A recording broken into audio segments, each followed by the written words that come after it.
ಎಲ್ಲ ಮಾಧ್ಯಮ ಮಿತ್ರರಿಗೆ ನಮಸ್ಕಾರ, ವೆಲ್ಕಮ್. ನಾನು ಹೇಳಬೇಕಾಗಿರೋದೆಲ್ಲ ಅವರೇ ಹೇಳಿದ್ದಾರೆ. ಡೈರೆಕ್ಟ್ರು ಹೇಗೆ ಶುರುವಾಯಿತು, ಹೇಗೆ ನಡೀತು ಅಂತ. ಪ್ರೊಡ್ಯೂಸರು ಒಂದು ಒಳ್ಳೆ ಪ್ಯಾಷನ್ ಇರೋ ಪ್ರೊಡ್ಯೂಸರು. ನಾನು ಅವ್ರ ಜೊತೆ ವರ್ಕ್ ಮಾಡಿದ್ದೆ, ಅವ್ರ ಕಂಪ್ನೀಲಿ ವರ್ಕ್ ಮಾಡ್ತಿದ್ದೆ ಮುಂಚೆ. ಈ ಇಂಡಸ್ಟ್ರಿಗೆ ಬಂದಿದ್ದ ಹೊಸದರಲ್ಲಿ ನನಗೆ ಪಾರ್ಟ್ ಟೈಮ್ ಜಾಬ್ ಬೇಕಿತ್ತು. ಆ ಟೈಮಲ್ಲಿ ಅವರು ಸ್ಕೇಲ್ ಕಂಪ್ನಿಯಲ್ಲೇ ವರ್ಕ್ ಮಾಡ್ತಿದ್ದೆ ನಾನು ಪಾರ್ಟ್ ಟೈಮಾಗಿ. ಸೊ ಸಿನಿಮಾ ಮಾಡ್ತೀನಿ ಅಂತ ಹೇಳಿದ್ರು. ಮೊದಲಿಗೆ ನಾನೇ ಮಾಡಬೇಡಿ ಅಂತ ಹೇಳಿದ್ದೆ ಅವ್ರಿಗೆ. ಯಾಕೆಂದರೆ ಅವರು ಸಿನಿಮಾ ಪ್ರೇಮಿ. ಯಾವುದೇ ಸಿನಿಮಾ ನೋಡಿದ್ರು ಅದನ್ನು ನೋಡಿ ಬಂದು ಅದ್ರ ರಿವ್ಯೂ ಹೇಳೋರು ನನ್ನ ಹತ್ರ. ಯಾವಾಗ ಹೋದಾಗ್ಲೂ ಒಂದೊಂದ್ಸಲಿ ರಿವ್ಯೂ ಕೊಡೋರು, ಸಿನಿಮಾ ಹೀಗಿತ್ತು ಹಾಗಿತ್ತು ಅಂತ. ಬಟ್ ಸಿನಿಮಾದ ಒಳಗಿನ ಕಷ್ಟಗಳು ಅವ್ರಿಗೆ ಅಷ್ಟೊಂದು ಗೊತ್ತಿರಲ್ಲ. ಅಂದರೆ ಪ್ರೊಡ್ಯೂಸರ್ ಆಗಿ ಇಲ್ಲಿ ಏನೇನು ಫೇಸ್ ಮಾಡಬೇಕಾಗತ್ತೆ ಅನ್ನೋದು ಕಷ್ಟಗಳು ಅವ್ರಿಗೆ ಗೊತ್ತಿರಲ್ಲ ಅನ್ನೋ ಕಾರಣಕ್ಕೋಸ್ಕರ ಫಸ್ಟ್ ಅಪ್ರೋಚ್ ಮಾಡಿದಾಗ ಸರ್ ಬೇಡ, ದಯವಿಟ್ಟು ಹಿಂದೆ ಸರಿರಿ ಅಂತ ಹೇಳಿದ್ದೆ. ಬಟ್ ಅವರಲ್ಲಿರೋ ಒಂದು ಪ್ಯಾಷನ್ ಯಾವ ಲೆವೆಲ್ಗಿದೆ ಅಂತ ಹೇಳಿದ್ರೆ, ಹಠಕ್ಕೆ ಬಿದ್ದವ್ರಂಗೆ ಕೂತ್ಕೊಬಿಟ್ರು. ಇಲ್ಲ, ನಾನು ಮಾಡ್ತೀನಿ, ನಾನು ಮಾಡಲೇಬೇಕು ಅಂತ. ಸೊ ನನಗೆ ಬೇರೆ ದಾರಿ ಇರಲಿಲ್ಲ. ಸರಿ ಸರ್, ನಾನು ಇದೀನಿ ಜೊತೆಯಲ್ಲಿ ಮಾಡಿ ಅಂತ. ಸರಿ, ನನಗೆ ಒಂದು 13 ವರ್ಷಗಳ ಗೆಳೆತನ ಇರುವಂಥ ಕಿಶನ್ ಅವ್ರನ್ನ ಕರ್ಕೊಂಡು ಹೋದೆ. ನನ್ನ ಅಣ್ಣನ ಥರ ನನ್ನನ್ನು ನೋಡ್ಕೊಂಡಿದ್ದಾರೆ ಅವಾಗಿಂದ. ನಾವೆಲ್ಲ ಒಟ್ಟಿಗೆ ಕೆಲಸ ಮಾಡಿದವರು ಇಂಡಸ್ಟ್ರಿಯಲ್ಲಿ, ಸೀರಿಯಲ್ ಇಂಡಸ್ಟ್ರಿಯಲ್ಲಿ ಮಾಡಿದ್ದೀವಿ. ಅಂದರೆ ಅವರು ಅಸೋಸಿಯೇಟ್ ಆಗೆಲ್ಲ ವರ್ಕ್ ಮಾಡ್ತಿದ್ರು, ಅವಾಗ ನಾನು ಮಾಡ್ತಿದ್ರು ಸೀರಿಯಲ್ಗಳಲ್ಲಿ. ಸೊ ಅಲ್ಲಿಂದ ಜರ್ನಿ ಶುರುವಾಯಿತು. ಪ್ರೊಡ್ಯೂಸರ್ ಹತ್ರ ಕರ್ಕೊಂಡು ಹೋದ್ವಿ. ಅವ್ರದ್ದು ಕಥೆನ ಫೈನಲ್ ಮಾಡಿದ್ವಿ ಕೊನೆಗೆ. ಇನ್ನೊಂದು ವಿಷಯ ಅಂತ ಹೇಳಿದ್ರೆ, ನಾನು ಸಿನಿಮಾದಲ್ಲಿ ಹೀರೋ ಆಗಬೇಕು ಅಂತ ಯಾವ ಉದ್ದೇಶನೂ ಇರಲಿಲ್ಲ. ಅದು ಅವ್ರ ಫೋರ್ಸ್ ಇಬ್ಬರದು, ನೀನೇ ಮಾಡಬೇಕು ಅಂತೇಳಿ. ನಾನು ಮಾಡಲ್ಲ ಅಂತಲೇ ಹಿಂದೆ ಸರಿದಿದ್ದೆ. ಇಲ್ಲ, ನೀನೇ ಮಾಡು ಅಂತೇಳಿ ಇಬ್ಬರು ಅಪ್ರೋಚ್ ಮಾಡಿದರು. ಐ ಆಮ್ ಲಕ್ಕಿ ಆ ವಿಷಯದಲ್ಲಿ. ಅದಾದ ನಂತರ ಸಿನಿಮಾ ಮಾಡ್ತಾ ಹೋದ್ವಿ. ನಮ್ಮ ಗೆಳೆಯರು ಸಾಯಿ ಸರ್ವೇಶು, ನಮ್ಮ ರಾಮ್ ಧನುಷ್, ಅವನ್ನ ನಾವು ಧನುಷ್ ಅಂತ ಕರೆಯೋದು ಅಭ್ಯಾಸ ಇದೆ. ಸೊ ರಾಮ್ ಧನುಷ್ ನನ್ನ ಕತೆಗೆ ಮತ್ತು ಚಿತ್ರಕಥೆಗೆ ಬ್ಯಾಕ್ ಬೋನ್ ಆಗಿ ನಿಂತವರು ನಮ್ಮ ಸೂರ್ಯಕಿರಣ್. ಅದಾದ ನಂತರ ನಮಗೆ ಆರ್ಟಿಸ್ಟ್ಗಳು, ಟೆಕ್ನಿಷಿಯನ್ಸು ತುಂಬ ಸಪೋರ್ಟ್ ಸಿಕ್ತು. ನಮ್ಮ ಕ್ಯಾಮ್ರಾ ವರ್ಕು ತುಂಬ ಸೂಪರಾಗಿ ಬಂತು. ಹಾಗೆಯೇ ಎಲ್ಲ ನಾವು ಸಿನಿಮಾನ ಮಾಡ್ಕೊಂಡು ಹೋಗುವಾಗ ನಮಗೆಲ್ಲೂ ತೊಂದರೆ ಆಗದಿರೋ ಥರ ಸಿನಿಮಾ ಕಂಪ್ಲೀಟ್ ಮಾಡೋದಕ್ಕೆ ಫುಲ್ ಸಪೋರ್ಟಾಗಿ ನಿಂತವರು ನಮ್ಮ ಪ್ರೊಡ್ಯೂಸರು. ಎಲ್ಲೂ ಏನನ್ನು ಕೊರತೆ ಮಾಡಲಿಲ್ಲ. ನಮ್ಮ ಬಜೆಟ್ ಏನು ಪ್ಲ್ಯಾನ್ ಮಾಡಿದ್ವಿ ಅದಕ್ಕೆ ಕರೆಕ್ಟಾಗಿ ಏನೇನು ಒದಗಿಸ್ಬೇಕು ಅದನ್ನೆಲ್ಲ ಒದಗಿಸ್ಕೊಟ್ರು. ಎಲ್ಲರಿಗೂ ನಮಸ್ಕಾರ. ಸೊ ನನ್ನ ಹೆಸರು ಖುಷಿ ಅಂತ. ಸೊ ಈ ಸಿನಿಮಾದಲ್ಲಿ ನನಗೆ ಅಪ್ರೋಚ್ ಆಗಿದ್ದು ಪ್ರದೀಪ್ ಸರಿಂದ. ಸೊ ಬಂದೆ, ಒಂದು ಆಡಿಷನ್ ಆಯಿತು. ಸೊ ಕತೆ ತುಂಬ ಇಷ್ಟ ಆಯಿತು ಫಸ್ಟ್ ಆಫ್ ಆಲ್. ಸೊ ಒಂದು ಫ್ಯಾಮಿಲಿ ಓರಿಯೆಂಟೆಡ್ ಸಿನಿಮಾ ಇತ್ತು. ಸೊ ಅದು ಆ್ಯಕ್ಚುಲಿ ನನಗೆ ತುಂಬ ಇಷ್ಟ ಆಯಿತು. ಸೊ ಆಡಿಷನ್ ಕೊಟ್ಟೆ. ಅದಾಗಿದ್ಮೇಲೆ ಸೆಕೆಂಡ್ ಟೈಮ್ ಮತ್ತೆ ಕರೆಸಿದ್ರು, ಮತ್ತೆ ಬಂದೆ. ಸೊ ಸೆಲೆಕ್ಟ್ ಆಗಿದ್ದೀನಿ ಅಂತ ಹೇಳಿದ್ರು. ಸೊ ಆ್ಯಕ್ಚುಲಿ ನನಗೆ ಪೂರ್ತಿಯಾಗಿ ಸಪೋರ್ಟ್ ಮಾಡಿದ್ದು ಸುನೀಲ್ ಅವರು ಅಂತಲೇ ಹೇಳ್ಬೋದು. ಬಿಕಾಸ್ ಪ್ರತಿಯೊಂದು ವಿಷಯದಲ್ಲೂ ಅಷ್ಟೇ ಅವರು ಏನು ಹೇಳ್ಕೊಡ್ತಾ ಇದ್ರು, ಐ ಥಿಂಕ್ ಅದರಿಂದ ತುಂಬ ಹೆಲ್ಪ್ಫುಲ್ ಆಯಿತು ನನಗೆ. ಬಿಕಾಸ್ ಗೊತ್ತಿಲ್ಲದಿರೋ ವಿಷಯಗಳನ್ನ ತಿಳ್ಕೊಂಡೆ. And the team was completely supportive ನನಗೆ. ಏನಾದರೂ ವಿಷಯ ಗೊತ್ತಿಲ್ಲ ಅಂದರೆ ಹೇಳ್ಕೊಡೋದಾಗಿರ್ಬೋದು, ಎಲ್ಲದರಲ್ಲೂ ತುಂಬ ಸಪೋರ್ಟಿವ್ ಆಗಿದ್ದರು. ಸೊ ಅದರಿಂದ ನನಗೆ ತುಂಬ ಹೆಲ್ಪ್ಫುಲ್ ಆಯಿತು ಸಿನಿಮಾ ಮಾಡೋಕ್ಕೆ. ಆ್ಯಂಡ್ ನನ್ನ ಪಾತ್ರದ ಬಗ್ಗೆ ಹೇಳಬೇಕಂದ್ರೆ, ಒಂದು ರಿಚ್ ಫ್ಯಾಮಿಲಿಯಲ್ಲಿರ್ತೀನಿ. ಸೊ ಒಂದು ಲವ್ ಅಂತ ಆಗುತ್ತೆ. ಸೊ ಲವ್ ಮಾಡಿದ್ಮೇಲೆ ನನ್ನ ಫ್ಯಾಮಿಲಿಯಲ್ಲಿ ನಾನು ತುಂಬ ಪ್ಯಾಂಪರ್ಡ್ ಆಗಿ ಬಾರ್ನ್ ಆಗಿರ್ತೀನಿ. ಸೊ ಎಲ್ಲನೂ ಕೇರ್ ಮಾಡ್ತಾ, ಎಲ್ಲನೂ ಒಳ್ಳೆ ಇದೆ. ಸೊ ಒಂದು ಮಿಡಲ್ ಕ್ಲಾಸ್ ಫ್ಯಾಮಿಲಿ ಹುಡುಗನ ಲವ್ ಮಾಡುವಾಗ ಅವರು ಅಂದರೆ ಮನೇಲಿ ಹೇಗೆ ಒಪ್ಕೊತಾರೆ ಅನ್ನೋ ಒಂದು ಭಯದಲ್ಲಿರುತ್ತೆ. ಸೊ ಅದು ಮನೆಯಲ್ಲಿ ಗೊತ್ತಾಗಿದ್ಮೇಲೆ ನಾನು ತುಂಬ ರಿಸ್ಕ್ಗಳನ್ನ ಫೇಸ್ ಮಾಡ್ತೀನಿ. ಸೊ ಆ ರಿಸ್ಕ್ಗಳಲ್ಲೂ ನಾನು ತುಂಬಾ ಸ್ಯಾಕ್ರಿಫೈಸ್ ಮಾಡ್ತೀನಿ. ಏನೇ ಆಗಿದ್ರು ಆ ಒಂದು ವ್ಯಕ್ತಿನ ನಾನು ಏನು ಲವ್ ಮಾಡಿರ್ತೀನೋ ಅವ್ರಿಗೋಸ್ಕರನೇ ನಾನು ಮದುವೆ ಆಗಬೇಕು ಅಂತ. ಸೊ ಏನೇ ಒಂದು ಪ್ರಾಬ್ಲಮ್ಸ್ಗಳು ಬಂದ್ರೂ ಅದನ್ನು ಫೇಸ್ ಮಾಡಿಬಿಟ್ಟು, ಇಲ್ಲ ನಾನು ಅದೇ ವ್ಯಕ್ತಿನೇ ಮದುವೆ ಆಗ್ತೀನಿ ಅಂತ. ಸೊ ಇದರಲ್ಲಿ ಆ್ಯಕ್ಚುಲಿ ನಾನು 2 ಶೇಡ್ಸ್ ಇರುತ್ತೆ. ಒಂದು ನಾರ್ಮಲ್ ಕಾಲೇಜ್ ಹುಡುಗಿ ಥರನೂ ಆ್ಯಕ್ಟ್ ಮಾಡ್ತೀನಿ. ಇನ್ನು ಒಂದು ಮದುವೆ ಆಗಿದ್ಮೇಲೆ ನನ್ನ ಲೈಫ್ ಸ್ಟೈಲ್ ಚೇಂಜ್. ಸೊ ಈ ಒಂದು 2 ಶೇಡ್ನ ಮಾಡಿದ್ದೀನಿ. ಸೊ ಈ ಥರ ಒಂದು ಜರ್ನಿ ಇರುತ್ತೆ ನನ್ನ ಕಥೆಯಲ್ಲಿ. ಸೊ ಎರಡು ಶೇಡಲ್ಲೂ ತುಂಬ ಚೆನ್ನಾಗೇ ಮಾಡಿದ್ದೀನಿ. ಸೊ ಈ ಥರ ಕತೆ ಇರುತ್ತೆ ಆ್ಯಂಡ್ ಲಾಸ್ಟಲ್ಲಿ ತುಂಬ ಟ್ವಿಸ್ಟ್ಗಳಿದೆ. ಅದನ್ನು ಸಿನಿಮಾ ನೋಡಿದ ಮೇಲೆ ನಿಮಗೆ ಗೊತ್ತಾಗುತ್ತೆ. ಇಲ್ಲ, ಡಬ್ಬಿಂಗ್ ನಾನು ಮಾಡಿಲ್ಲ. ವೇದಿಕೆ ಮೇಲಿರೋ ಎಲ್ಲ ಗಣ್ಯರಿಗೂ ತುಂಬ ಹೃದಯ ಸ್ವಾಗತ. ಪ್ಲೀಸ್ ಎಕ್ಸ್ಕ್ಯೂಸ್ ಮೈ ವಾಯ್ಸ್, ಸ್ವಲ್ಪ ಹುಷಾರಿಲ್ಲ ನನಗೆ.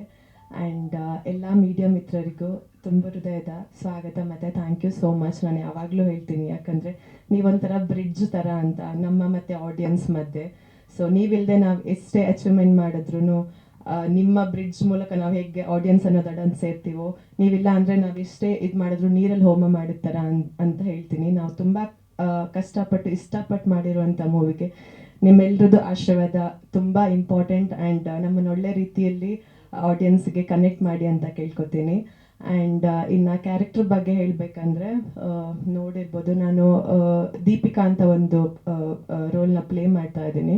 ಸೊ ತುಂಬ ಬೋಲ್ಡ್ ಆ್ಯಂಡ್ ಇಂಡಿಪೆಂಡೆಂಟ್ ಹುಡುಗಿ, ತನ್ನ ಫ್ಯಾಮಿಲಿಯ ಜವಾಬ್ದಾರಿ ಎಲ್ಲ ತನ್ನ ಶೋಲ್ಡ್ರ್ ಮೇಲೆ ಇಟ್ಕೊಂಡಿರ್ತಾಳೆ. ಅವಳಿಗೆ ಪ್ರೀತಿ ಪ್ರೇಮ ಅನ್ನೋದ್ರ ಬಗ್ಗೆ ಏನು ಅಂದರೆ ಅದ್ರ ಬಗ್ಗೆ ಇಂಟ್ರೆಸ್ಟು ಇರಲ್ಲ. ಅವಳಿಗಾಗಿರೋ ಒಂದು ಕೆಲವೊಂದು ಇನ್ಸಿಡೆಂಟ್ ಮೇಲೆ ಅಂಥ ಒಂದು ಇಂಡಿಪೆಂಡೆಂಟ್ ಹುಡುಗಿ ಒಂದು ಲವ್ವಲ್ಲಿ ಬಿದ್ದಾಗ ಅವಳು ಯಾವ್ಯಾವ ಥರ ಚೇಂಜ್ ಆಗ್ತಾಳೆ ಆ್ಯಂಡ್ ಅದನ್ನು ಹೇಗೆ ನಿಭಾಯಿಸ್ತಾಳೆ ಅನ್ನೋದೇ ನನ್ನ ಕ್ಯಾರೆಕ್ಟ್ರ್ ಮೇಲಿರೋದು. ಆ್ಯಂಡ್ ಇದರಲ್ಲಿ ಕೆಲವೊಂದು ಶೇಡ್ಸ್ ಇದೆ. And I am very thankful for the team for giving me this opportunity. ಯಾಕಂದರೆ ಕೆಲವೊಂದು ಸೀನಲ್ಲಿ ಪರ್ಫಾರ್ಮೆನ್ಸ್ಗೆ ತುಂಬ ಪರ್ಫಾರ್ಮೆನ್ಸ್ ಓರಿಯೆಂಟೆಡ್ ಆಗಿತ್ತು. ಇವಾಗ ಅಂದರೆ ಇದರಲ್ಲಿ ನಿಮ್ಗೆಲ್ರಿಗೂ ಇದು ಹೊಸ ಟೀಮ್ ಥರ ಕಾಣ್ಬೋದು. ನಾವು ತುಂಬ ದೊಡ್ಡ ದೊಡ್ಡ ಪ್ರೊಡಕ್ಷನ್ ಮೂವೀಸಲ್ಲಿ ಮಾಡಿದಾಗ, ತುಂಬ ಕಮರ್ಷಿಯಲ್ ಮೂವಿಲಿ ಮಾಡಿದಾಗ ಹೀರೋಯಿನ್ಗೆ ಅಷ್ಟೊಂದು ಚಾನ್ಸ್ ಸಿಗಲ್ಲ. ಐ ಮೀನ್ ಟು ಸೇ ಸ್ವಲ್ಪ ಸಾಂಗ್ಸ್ ಮತ್ತು ಸ್ವಲ್ಪ ಸೀನ್ಸ್ ಆ ಥರನೇ ಇರುತ್ತೆ.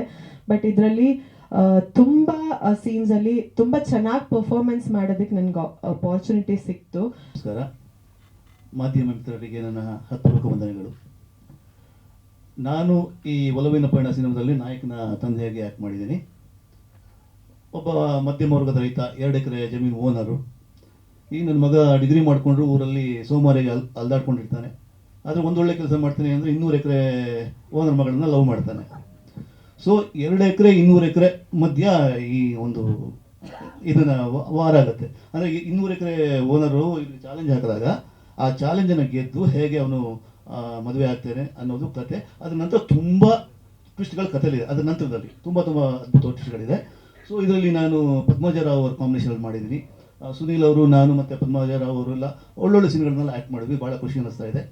ಆಮೇಲೆ ನಿರ್ದೇಶಕರ ಬಗ್ಗೆ ಹೇಳಬೇಕು ಅಂದರೆ, ಸುಮ್ಮನೆ ಸಿಂಪಲ್ ಆಗಿ ನಾನು ಈ ಸಿನಿಮಾನ ನಿರ್ದೇಶನ ಮಾಡಿದೆ ಅಂತ ಹೇಳಿದ್ರು. ಇವ್ರ ಅನುಭವದ ಬಗ್ಗೆ ಇವ್ರು ಏನೂ ಹೇಳಲಿಲ್ಲ. ನನಗೆ ಗೊತ್ತಿದ್ದಂಗೆ ಒಂದು 20 ವರ್ಷದಿಂದ ಇವರು ಫೀಲ್ಡಲ್ಲಿದ್ದಾರೆ.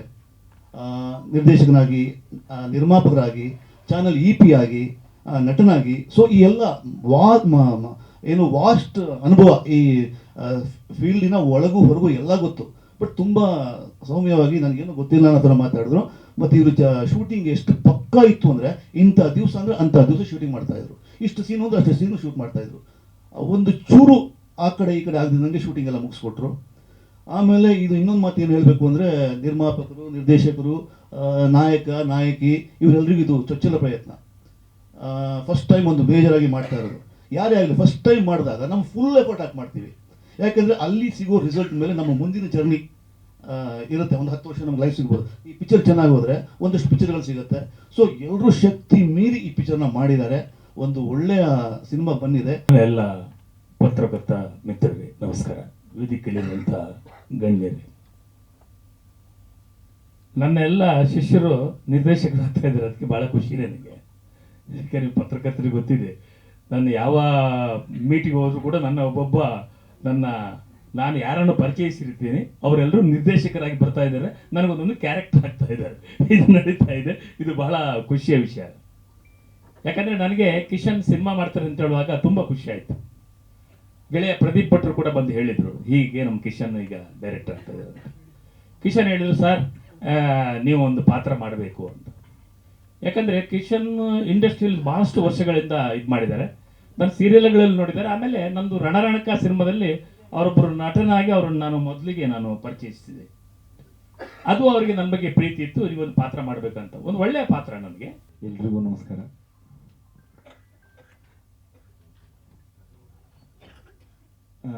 ಸಿನಿಮಾ ಕತೆ ತುಂಬ ಚೆನ್ನಾಗಿದೆ. ಸಿನಿಮಾಗಳಲ್ಲಿರೋ ಎಲ್ಲ ಎಲ್ಲರೊಂದು ಒಳ್ಳೆಯ ಮನಸ್ಸಿರುವಂಥ ಒಂದು ತಂಡ ಅಂತ ಹೇಳ್ಬೋದು. ನನಗೊಂದು ಅವಕಾಶ ಸಿಕ್ಕಿದೆ ಈ ಸಿನಿಮಾದಲ್ಲಿ ಕೆಲಸ ಮಾಡ್ಬೇಕಂದ್ರೆ ಸುನಿಲ್ ಅವ್ರ ಕಾರಣ. ನನ್ನ ಹೆಸರು ಹೇಳ್ಬಿಡಿ ಅಂತಿದ್ದಾರೆ. ಇರೋದನ್ನೇ ಇಲ್ಲದೆ ಇರೋದಕ್ಕೆ ಹಿಂಗೆ ಹೇಳೋಕ್ಕಾಗಲ್ಲ. ಇರೋದನ್ನೇ ಅದು. Thank you so much. ಈ ಅವಕಾಶ ಕೊಟ್ಟಿದ್ದಕ್ಕೆ ಥ್ಯಾಂಕ್ ಯು. ಈ ಸಿನಿಮಾದಲ್ಲಿ ಹೀರೋ ಫ್ರೆಂಡ್ ಕ್ಯಾರೆಕ್ಟರ್ ಮಾಡಿದ್ದೀನಿ. ಈ ಸಿನಿಮಾಗೆ ಅವಕಾಶ ಕೊಟ್ಟಂಥ ಸುನಿಲ್ ಅವ್ರಿಗೆ ಮತ್ತು ಡೈರೆಕ್ಟರ್ ಕಿಶನ್ ಸರ್ಗೆ, ನಾಗರಾಜ್ ಸರ್ಗೆ ಥ್ಯಾಂಕ್ ಯು. ನಮಸ್ಕಾರ.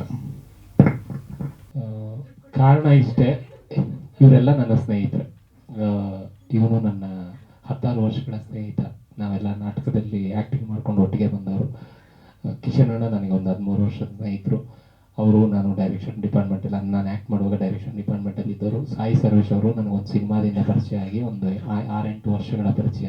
ಹಾಗಾಗಿ ಇಲ್ಲಿ ಒಂದಂತೂ ಸ್ವಾರ್ಥ ಇತ್ತು. ಏನು ಅಂತ ಹೇಳಿದ್ರೆ, ಸಿನಿಮಾ ಮಾಡೋಕ್ಕೆ ಹೊರಟಾಗ ನನ್ನ ಜೊತೆಲಿರೋರ್ನೇ, ಅಂದರೆ ನನಗೆ ಗೊತ್ತಿರೋರು ಇದರಲ್ಲಿ ಹಸುವಿಂದ ಯಾರಿದ್ದಾರೆ, ಇಂಡಸ್ಟ್ರಿಯಲ್ಲಿ ನಾವೇನಾದರೂ ಸಾಧನೆ ಮಾಡಬೇಕು ಅಂತ ಹೇಳ್ಬಿಟ್ಟು ಯಾರು ಹಸುವಿಂದ ಇದ್ದಾರೆ, ಅವರಿಗೆಲ್ರಿಗೂ ಒಂದು ಅವಕಾಶ ಸಿಗಬೇಕು ಅನ್ನೋ ಒಂದೇ ಉದ್ದೇಶದಿಂದ ನಮ್ಮ ಟೀಮನ್ನು ಫಾರ್ಮ್ ಮಾಡಿದ್ದು. ಹಾಗಾಗಿ ನಮಗೆ ಅದರಲ್ಲಿ ಯಾರು ಬೆಸ್ಟ್ ಇದ್ದಾರೆ ಅವ್ರನ್ನೆಲ್ಲರನ್ನೂ ಚಾಯ್ಸ್ ಮಾಡಿದ್ವಿ. ಹಾಗಾಗಿ ನಮ್ಗೆ ಒಳ್ಳೊಳ್ಳೆ ಯುನಿಕ್ ಆಗಿರೋ ಪೀಸ್ಗಳೇ ಸಿಕ್ಕಿದ್ದಾರೆ. ಸೊ ಹಾಗಾಗಿ ಅಲ್ಲಿ ನನ್ನ ಹೆಸರು ಬರ್ತಿರೋದಕ್ಕೆ ದಯವಿಟ್ಟು ಅಪಾರ್ಥ ತಿಳ್ಕೊಬೇಡಿ. ಅಂದರೆ ಎಲ್ಲರೂ ಅಷ್ಟೇ, ಅವರೆಲ್ಲ ಹೃದಯದಿಂದ ಕೆಲಸ ಮಾಡಿರೋರು ಈ ಸಿನಿಮಾಗೋಸ್ಕರ. ಅಂದರೆ ನಮ್ಮದು ಒಂದು ಹೊಸ ಪ್ರಯತ್ನ ಅಂತ ಆಗುವಾಗ ಅಲ್ಲಿ ಏನಾದರೂ ಒಂದು ಹೊಸ ಜೋಶ್ ಇರಬೇಕು ಅಥವಾ ಡೆಡಿಕೇಶನ್ ಲೆವೆಲ್ಲು ಆ ಲೆವೆಲಲ್ಲಿ ಇರಬೇಕು ಅಂತ ಒಂದು ಎಕ್ಸ್ಪೆಕ್ಟೇಷನ್ಸ್ ಇತ್ತು. ಹಾಗಾಗಿನೇ ಅವರನ್ನೇ ಅಪ್ರೋಚ್ ಮಾಡಿ ಅವರನ್ನೇ ನಮ್ಮ ಟೀಮಲ್ಲಿ ಫಾರ್ಮ್ ಮಾಡ್ಕೊಂಡ್ವಿ. ಇದಿಷ್ಟೇ. Thank you. ನಮಸ್ಕಾರ ಕರ್ನಾಟಕ. ನನ್ನ ಹೆಸರು ನಾಗರಾಜ್ ಎಸ್ ಮುಳುಗನ್ ಅಂತ. ನಾನು ಒಬ್ಬ ಬಿಸ್ನೆಸ್ ಮ್ಯಾನು. ಸ್ಟಾರ್ಟಿಂಗ್ ಬೆಂಗಳೂರಿಗೆ ಬಂದಾಗ ಫಿಲಮ್ ನೋಡೋ ಹುಚ್ಚು ತುಂಬ ಇತ್ತು ನನಗೆ. ಫಿಲಮ್ ನೋಡ್ತಾ ನೋಡ್ತಾ ಇದು ಈಗಿದ್ರೆ ಚೆನ್ನಾಗಿರ್ತಾ ಇತ್ತು, ಈಗ ಬರಬಾರ್ದಾಗಿತ್ತು ಅಂತ ನನ್ನ ಅನಿಸಿಕೆಗಳನ್ನು ನಾನೇ ಅನ್ಕೊತಾ ಇದ್ದೆ. ಅದು ಹಾಗೆ ಥರ ನಡೀತಾ ಇತ್ತು. ಸೊ ನನ್ನಲ್ಲಿ ಒಂದು ಕತೆ ಇತ್ತು, ಅದನ್ನು ಮಾಡೋಣ ಅಂದಾಗ ಸುನೀಲ್ ಅವರು ನನಗೆ 15 ವರ್ಷದಿಂದ ಪರಿಚಯ. ಅವ್ರಿಗೆ ಹೇಳಿದೆ ಈ ಥರ ಫಿಲಮ್ ಮಾಡೋಣ ಅಂತ. ಅವರು ಬೇಡ ಅಂತಲೇ ಹೇಳಿದ್ದು ಸ್ಟಾರ್ಟಿಂಗಲ್ಲಿ, ಇದರಲ್ಲೆಲ್ಲ ತುಂಬ ಕಷ್ಟ ಇದೆ ಹಂಗೆ ಹೆಂಗೆ ಅಂತ. ನನಗೆ ಅನುಭವ ಇಲ್ಲ ಇದರಲ್ಲಿ ಏನೇನು. ಆಮೇಲೆ ಇಲ್ಲ ನಾನು ಮಾಡಲೇಬೇಕು ಅಂತ ಹಠ ಹಿಡಿದಾಗ ಅವರು ಡೈರೆಕ್ಟರ್ನ ಪರಿಚಯ ಮಾಡಿಸ್ಬಿಟ್ರು. ಡೈರೆಕ್ಟರ್ ಮುಖಾಂತರ ಒಬ್ಬೊಬ್ಬರೇ ಪರಿಚಯ ಆಗಿಬಿಟ್ಟು ಫಿಲಮನ್ನು ಫುಲ್ ಮುಗಿಸಿದ್ದೀವಿ. ಇವಾಗ ರಿಲೀಸ್ ಅಂತ ಬಂದಿದೆ. ಸೊ ನನಗೆ ಇದೇ ಫಸ್ಟ್ ಟೈಮ್ ನಾನು ಮೈಕ್ ಹಿಡ್ದಿರೋದು. ನಾನು ಸ್ಟೇಜ್ ಮೇಲೆ ಕೂತಿರೋದು ಇದೇ ಫಸ್ಟು. ದಯವಿಟ್ಟು ಯಾರೂ ತಪ್ಪು ತಿಳ್ಕೊಬೇಡಿ, ನನ್ನಲ್ಲಿ ಸ್ವಲ್ಪ ಭಯ ಜಾಸ್ತಿ. ಅದಕ್ಕೋಸ್ಕರ ನನ್ನ ಮಾತನ್ನು ಮುಗಿಸ್ತಾ ಇದ್ದೀನಿ. ಮತ್ತು ಪ್ರೊಡ್ಯೂಸರ್ಗೆ, ಡೈರೆಕ್ಟ್ರಿಗೆ ಮತ್ತು ಆರ್ಟಿಸ್ಟ್ರು ಎಲ್ರಿಗೂ thank you so much.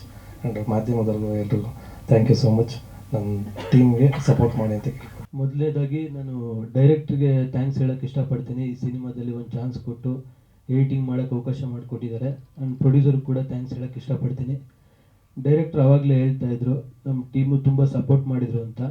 Actually support ಮಾಡಿದ್ದು ಡೈರೆಕ್ಟ್ರು ಎಲ್ಲರ ಜೊತೆನೂ ಫ್ರೀಯಾಗಿ, ಫ್ರೆಂಡ್ಲಿಯಾಗಿ, ತುಂಬ ಖುಷಿಯಾಗಿ ವರ್ಕ್ ಮಾಡಿಸ್ತಿದ್ರು. ಸೊ ಅದರಿಂದ ಇಷ್ಟು ಬೇಗ ಕೆಲಸಗಳದು ಬೇಗ ವರ್ಕ್ ಆಯಿತು ಅಂತ ಹೇಳೋಕ್ಕೆ ಇಷ್ಟಪಡ್ತೀನಿ.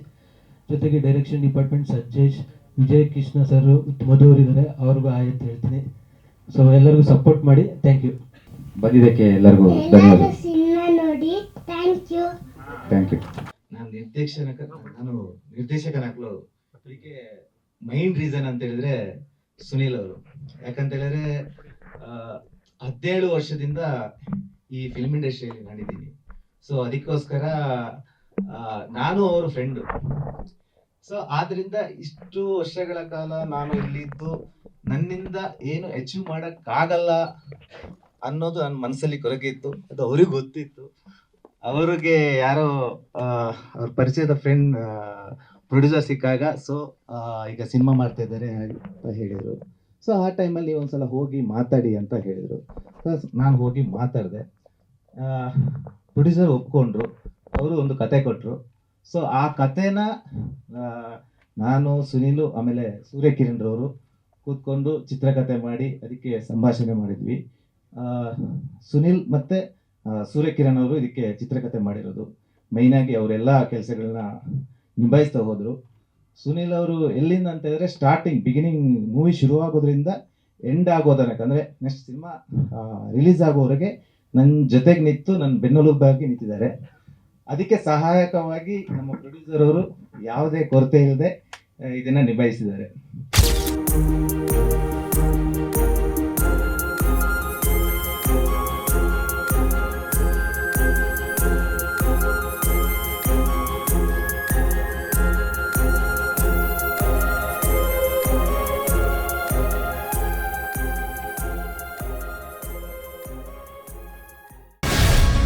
ಗ್ಯಾರಂಟಿ ನ್ಯೂಸ್, ಸುದ್ದಿ ಖಚಿತ, ನ್ಯಾಯ ನಿಶ್ಚಿತ.